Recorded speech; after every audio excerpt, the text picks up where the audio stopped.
Hi there, my name is Emma and I thought I would share with you my experience of going through a discectomy of my L5 and S1 disc. I, for most of this year, have suffered from a lower back pain, particularly on my left-hand side, going down, and my left buttock also.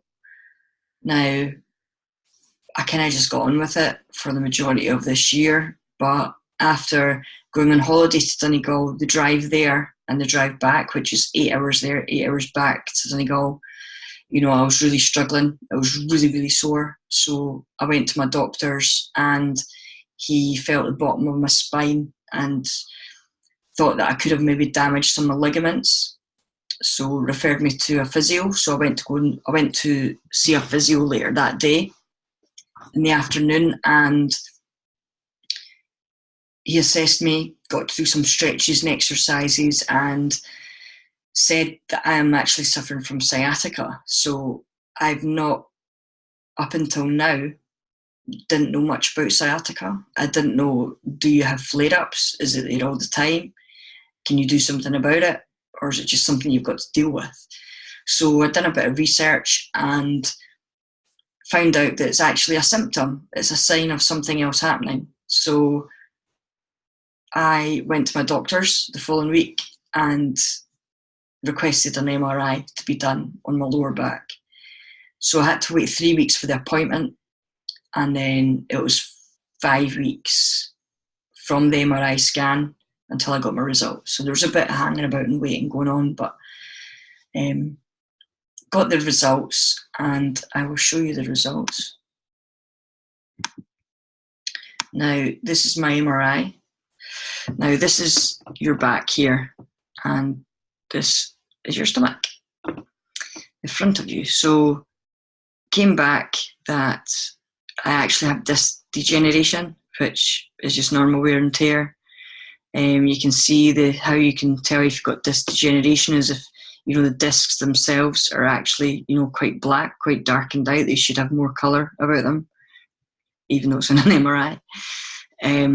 They should be more kind of this colour, but you can see I've got quite a lot of disc degeneration, especially further down. And it actually came out as well that this disc here, which is my L5-S1 disc, is bulging, herniated, whatever you may call it, onto the sciatic nerve here. This is the sciatic nerve, and that runs down here, and you can see it's bulging quite a lot there. So I had a decision to make. So also what came out of the MRI is that I've got facet joint arthrosis as well, which these are the facet joints here. So I may need ongoing steroid injections for them, but that's probably another video. With regards to the L5-S1 discectomy, my doctor was refusing to put me forward on the NHS for the procedure, which baffled me. You know, I'm 38 years old. I'm young, fairly fit. I could do with losing a few pounds, but who couldn't?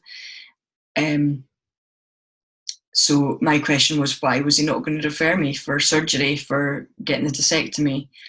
His argument was that I'm on pain medication, pain management, which really shouldn't be a long-term plan. It's a short-term plan until you have a solution. So therefore, I was like, I don't want to be taking tramadol or gabapentin for how long? You know, I have already tried physio. This was, you know, going on a couple of months, 3 months since I started the physio. 3 months I gave it a try, you know, not real any progress whatsoever. So this has actually been affecting my job and my lifestyle.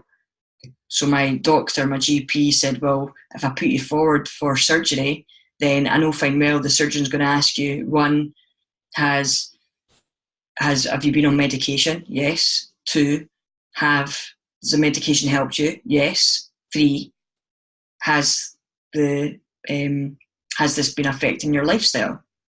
He said, so, and I said, well, yeah, it has been affecting my lifestyle. So I think he was a bit shocked because I've not been able to go out and meet my friends for a coffee. I've not been able to go to the cinema. I've not been able to go and watch my favourite football team play. That's an hour in the car to Glasgow. It's 90 minutes sitting, an hour back. It was too sore to sit because the sciatica was actually going down my left side of my back, down my left buttock. And I was advised from my physio in August, which was 4 months ago, to not sit, to only sit when I'm meeting, and that's it.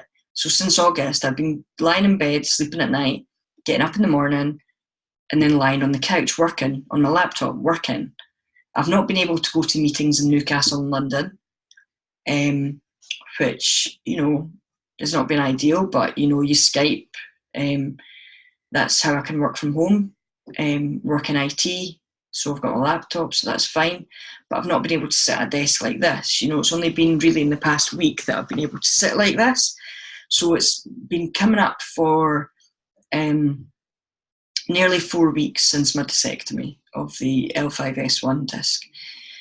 I ended up going private because, my GP was humming and hawing, and to be fair, it was actually going to take 18 weeks to get the appointment of the consultation with a surgeon on the NHS. So the reason for going private was purely for timescales.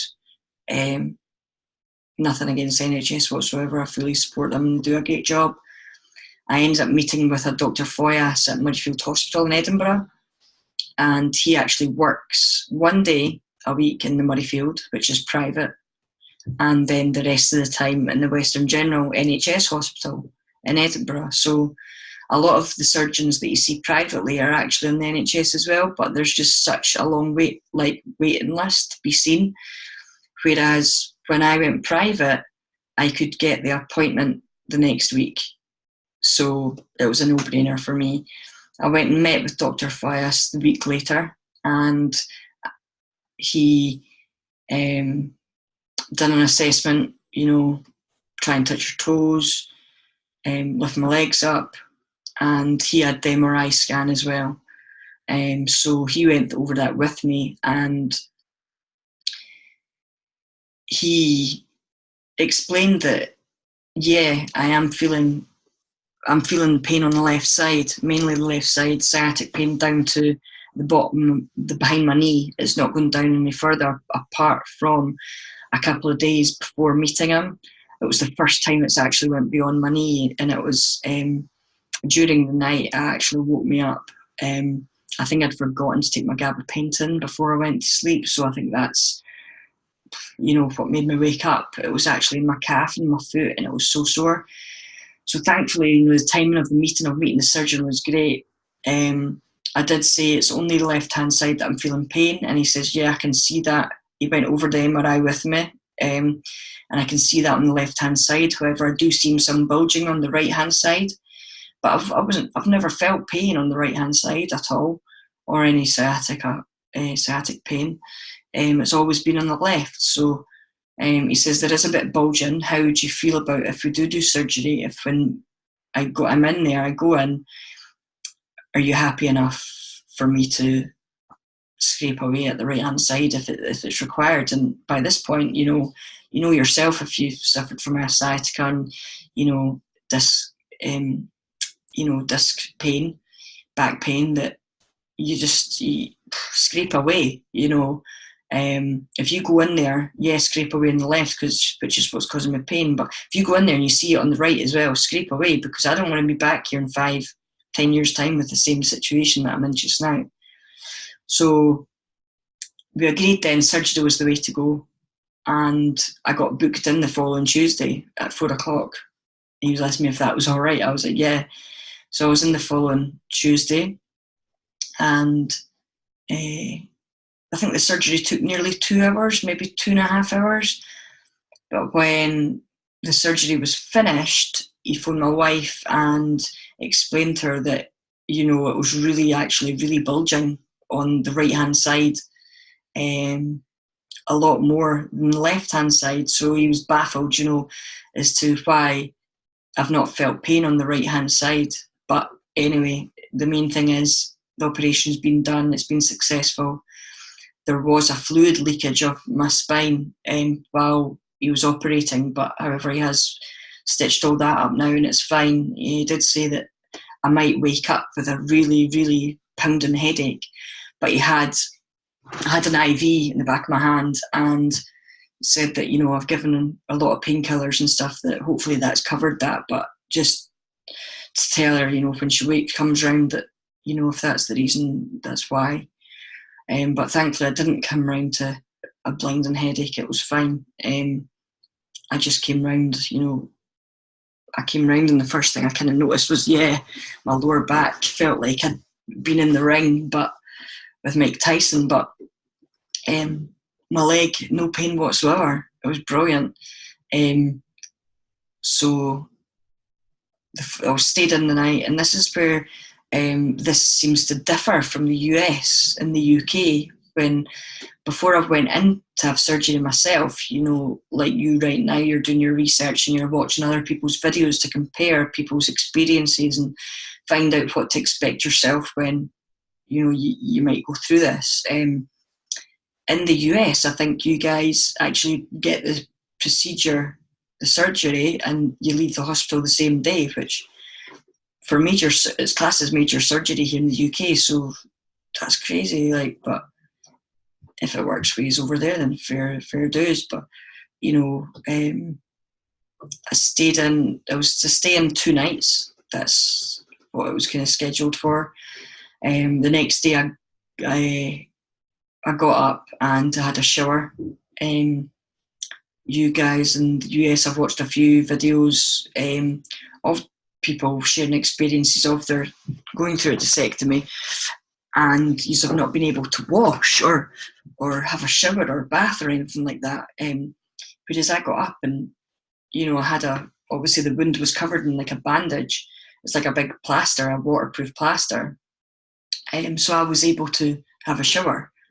So, after surgery, that's what you want to do. You just feel like you stink of medical, surgical stuff. So, I had a shower and I felt a bit better. And then, obviously, in pain, but, your legs feel a bit wobbly and you feel really weak. But, I done it. So, but one thing that I did struggle with since the surgery when I came round was actually passing urine. So they had a catheter put in me, which was really attractive. But that got taken out the following day, which was fine.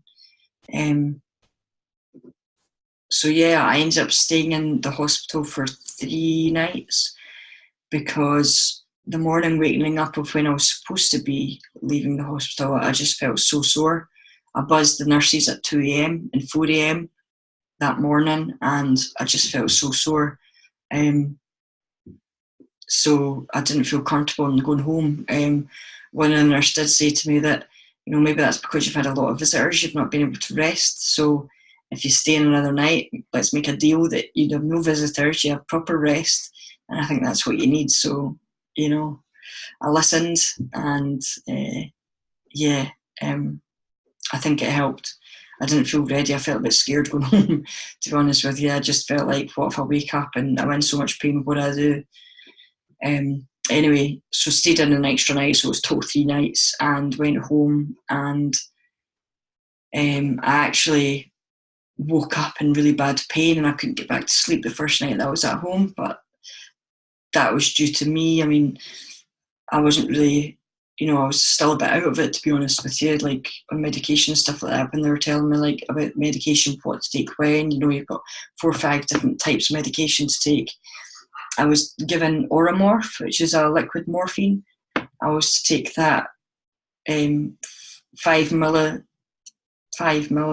the wee syringe you get 4 times a day. I had my gabapentin that I need to keep taking because you need to wean off that slowly.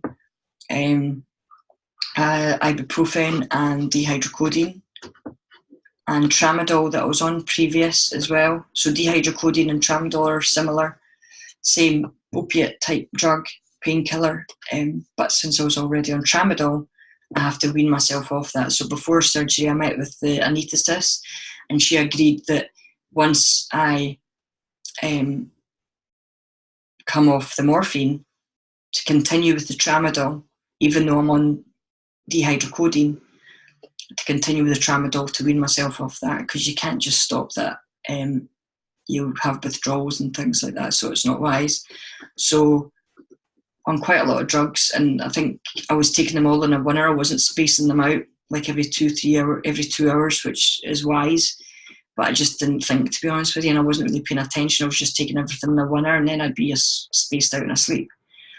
For the first week, I'd say after surgery, I was getting up maybe out of my bed every hour or so and walking around the house, or even just round the bedroom and back into bed again and sleeping, just so tired and just so sore that, you know, I was just kind of watching Netflix and whenever I was awake, and have not had much of an appetite really, to be fair, since coming out of surgery. But it was a week and 2 days later, so like 9 days after surgery, I was in a lot of pain going to the toilet, so I ended up in hospital again with a urine infection, and I'm pretty sure it's from the catheter. But anyway, yeah, so that was not ideal, but I think that's why it's taken me a bit longer to kind of recover, really. I mean, I have felt a difference bang on week 3, which was Tuesday there. This is now Saturday, so it's nearly 4 weeks. And I have noticed a difference after 3 weeks. You know, I have been walking since 2 weeks. Since the 2 week mark, I have been going out for walks. You know, they encourage you to walk as much as you can without it being sore. So I've been walking, 20, 25 minutes a day, out with the dog, who you can kind of see in the background there. And yeah, I'm trying to think if I've missed anything that I need to share. But just now I'm kind of just taking this pain medication. I'm trying to get myself moving. I'm okay to drive now. That was week 3 that you're allowed to drive. So that's good. I like to be going out and about. So, but just to sit, you can sit up to 30 minutes if you like. Whereas I've not been able to do that, like from the get-go. Whereas I've noticed guys in videos in the US, straight away, saying post-surgery 48 hours or whatever, and they're sitting like this, whereas this has taken me nearly 4 weeks to get to like this point. But I suppose everybody's different. But yeah, still on dihydrocodeine and tramadol and gabapentin, but I am weaning off them, and ibuprofen and omeprazole for the ibuprofen. So yeah, it's taken a while to get to this point, but it's not the end. It's probably the beginning, because I'll be starting physio shortly, so that'll be tough going, but I'm sure it'll be worth it in the end. But if anybody's got any questions or anything that you think of, or if I've missed anything, I can't think what I've missed. I'm starting to get tired and sore now, so I think I'll leave it there. So thanks for watching. Feel free to subscribe, and if you've got any questions, just leave them below. Thanks.